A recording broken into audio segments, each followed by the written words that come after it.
नमस्कार आजिर एही cinematic story आलोचना को स्वागत। वास्तवरे आजि आमे एमिति एक कहानी विषय कथा हेबा जहा शुणिबाकू गोटे फिल्मर सीन भली लागिबो, किंतु एहार अर्थ बहुत गभीर। एहा आम दैनन्दिन जीवनर संघर्ष एवं तार प्रतिक्रिया उपरे एक चमत्कार चित्रण। आसंतु सीधा सड़क एही कहानी भितरकू जिबा एवं देखिबा कथाटा प्रकृतिरे कौन। କାହାଣୀଟି ଆରମ୍ଭ ହେଉଛି ଗୋଟିଏ ଖୁବ୍ ଇମୋସନାଲ ଏବଂ ନାଟକୀୟ ମୁହୂର୍ତ୍ତରୁ। କଳ୍ପନା କରନ୍ତୁ, ଜଣେ ଝିଅ ତାଙ୍କ ବାପାଙ୍କ ପାଖରେ ବସି ନିଜ ଜୀବନକୁ ନେଇ ଗଭୀର ନିରାଶା ପ୍ରକାଶ କରୁଛନ୍ତି।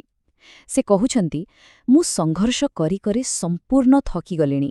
ଗୋଟିଏ ସମସ୍ୟାର ସମାଧାନ କରୁ ନ କରୁଣୁ ଆଉ ଗୋଟିଏ ନୂଆ ସମସ୍ୟା ଆସି ଠିଆ ହୋଇଯାଉଛି।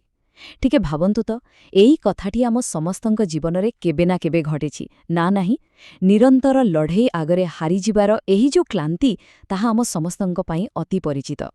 ଠିକ୍ ଏହି ସମୟରେ ଝିଅଟିର ବାପା, ଯିଏକି ପେଶାରେ ଜଣେ ରୋଷେଇଆ ବା ସେଫ୍ ଥିଲେ, ସେ କ'ଣ କଲେ ଜାଣିଛନ୍ତି?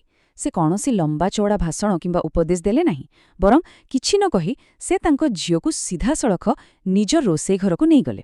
ମାନେ, କଥାରେ ବୁଝାଇବା ଅପେକ୍ଷା କାମରେ କରି ଦେଖାଇବାର ଏକ ନିଆରା ପ୍ରୟାସ। ପୁରା ଗୋଟିଏ ସିନେମାଟିକ୍ ଦୃଶ୍ୟ ପରି ଲାଗୁଛି ନା, ଯେଉଁଠାରେ ନୀରବତା ହିଁ ସବୁଠାରୁ ଶକ୍ତିଶାଳୀ ବାର୍ତ୍ତା ଦେଇଥାଏ। ତେବେ ଆସନ୍ତୁ ଦେଖିବା, ଏହି ରୋଷେଇ ଘରର ପରୀକ୍ଷା ପ୍ରକୃତରେ କ'ଣ ଥିଲା। ଏଠାରୁ କାହାଣୀ ଆହୁରି ରୋଚକ ହେବାକୁ ଯାଉଅଛି। ବାପା ଯେମିତି କୌଣସି ଏକ ଗୁରୁତ୍ୱପୂର୍ଣ୍ଣ ମିଶନରେ ଥିଲେ। ଏହା ଗୋଟିଏ ଫାଷ୍ଟ ପେସ୍ଡ ମୁଭି ମଣ୍ଟେଜ୍ ପରି ଥିଲା। ସେ ଅତ୍ୟନ୍ତ ଶୃଙ୍ଖଳିତ ଭାବରେ ପ୍ରଥମେ 3ଟି ପାତ୍ର ନେଲେ ଏବଂ ସେଥିରେ ପାଣି ଭର୍ତ୍ତି କଲେ। ତାପରେ ଗ୍ୟାସ୍ର ନିଆଁକୁ ପୁରା ବଢ଼ାଇଦେଲେ। କିଛି ସମୟ ଭିତରେ ପାଣି ଟକମକ ହୋଇ ଫୁଟିବାକୁ ଲାଗିଲା। ଆମେ ଯେମିତି ସେହି ଫୁଟୁଥିବା ପାଣିର ଶବ୍ଦ ଶୁଣିପାରୁଛେ।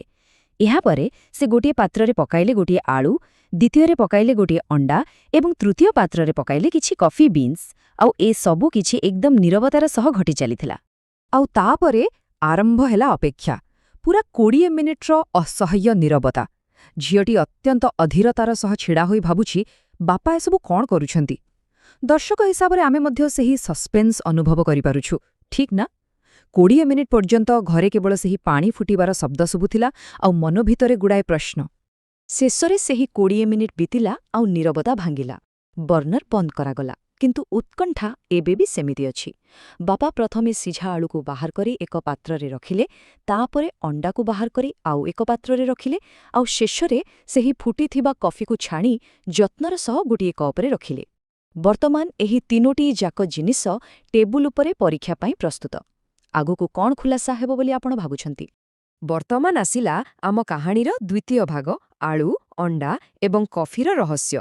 ଚାଲନ୍ତୁ ଏହାକୁ ଡିକୋଡ୍ କରିବା। ଏବେ ବାପା ଝିଅକୁ ପଚାରିଲେ, ତୁମେ ଏଠାରେ କ'ଣ ଦେଖୁଛ? ଆସନ୍ତୁ ଆମେ ମଧ୍ୟ ଟିକେ ଦେଖିବା। ପ୍ରଥମେ ଆଳୁ କଥା ବିଚାରକୁ ନିଅନ୍ତୁ। ଯେତେବେଳେ ଆଳୁକୁ ପାଣିରେ ପକାଯାଏ ନଥିଲା, ସେତେବେଳେ ତାହା କେତେ ଟାଣ ଆଉ କଠୋର ଥିଲା ନା? କିନ୍ତୁ ଫୁଟୁଥିବା ପାଣିରେ ସିଝିବା ପରେ ତାହା ସମ୍ପୂର୍ଣ୍ଣ ନରମ ଏବଂ ଦୁର୍ବଳ ହୋଇଗଲା। ଟିକେ ଚାପିଦେଲେ ଭାଙ୍ଗିଯିବ। ଏବେ ଅଣ୍ଡାକୁ ଦେଖନ୍ତୁ। ଅଣ୍ଡାଟି ପ୍ରଥମେ କେତେ ଦୁର୍ବଳ ଏବଂ ଠୁଙ୍କା ଥିଲା, ଭିତରଟା ପୁରା ତରଳ। କିନ୍ତୁ ସେଇ ସମାନ ଫୁଟୁଥିବା ପାଣିରେ ପଡ଼ିବା ପରେ ତାହାର ଭିତର ଅଂଶ ସମ୍ପୂର୍ଣ୍ଣ କଠିନ ହୋଇଗଲା। ମାନେ, ଗୋଟିଏ କଠୋର ଜିନିଷ ନରମ ହୋଇଗଲା ଏବଂ ଗୋଟିଏ ନରମ ଜିନିଷ କଠୋର ହୋଇଗଲା। କି ଆଶ୍ଚର୍ଯ୍ୟର କଥା! ଆପଣମାନେ ବୋଧହୁଏ ବୁଝିପାରୁଥିବେ ଏହି ପରୀକ୍ଷା ପଛର ଅସଲ କାରଣ କ'ଣ। ଏଠାରେ ଫୁଟୁଥିବା ପାଣି କେବଳ ଗରମ ଜଳ ନୁହେଁ, ଏହା ହେଉଛି ଆମ ଜୀବନରେ ଆସୁଥିବା ବାଧାବିଘ୍ନ, କଠିନ ପରିସ୍ଥିତି ଏବଂ ସଂଘର୍ଷର ପ୍ରତୀକ। ଧ୍ୟାନ ଦିଅନ୍ତୁ, ଆଳୁ ଏବଂ ଅଣ୍ଡା ଉଭୟ ଏକାଭଳି ବିପଦର ସମ୍ମୁଖୀନ ହୋଇଥିଲେ।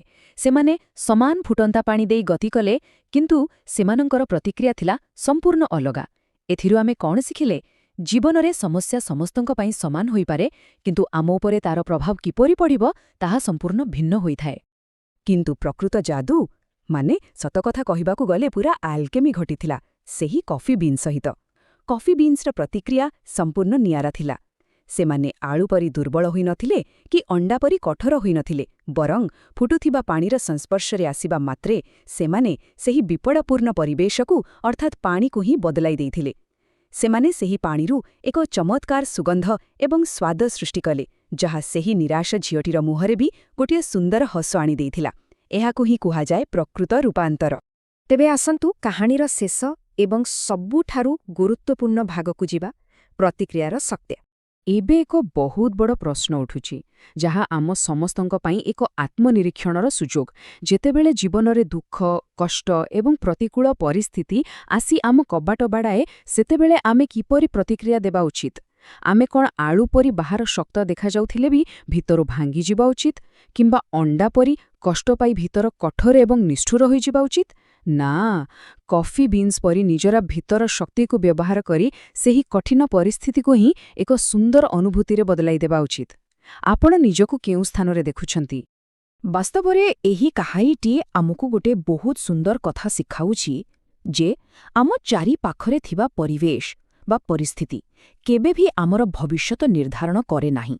ଆମର ପ୍ରତିକ୍ରିୟା ହିଁ ସବୁକିଛି ନିର୍ଦ୍ଧାରଣ କରେ। ଜୀବନରେ ଅନେକ କିଛି ଘଟିବ, ଅନେକ ଉତ୍ଥାନ ପତନ ଆସିବ, କିନ୍ତୁ ଗୁରୁତ୍ୱପୂର୍ଣ୍ଣ କଥା ହେଉଛି ଆମେ ସେହି ସ୍ଥିତିକୁ କିପରି ସାମ୍ନା କରୁଛୁ। କଠିନ ସମୟରୁ କିପରି କିଛି ସକାରାତ୍ମକ ବାହାର କରାଯାଇପାରିବ, ତାହା ହିଁ ଜୀବନ। ଆଶା କରୁଛି କଫି ବିନ୍ସର ଏହି ଯାଦୁକରୀ ଶିକ୍ଷା ଆମ ସମସ୍ତଙ୍କୁ ନିଜ ପରିସ୍ଥିତିକୁ ଏକ ସକାରାତ୍ମକ ରୂପ ଦେବାକୁ ପ୍ରେରଣା ଯୋଗାଇବ।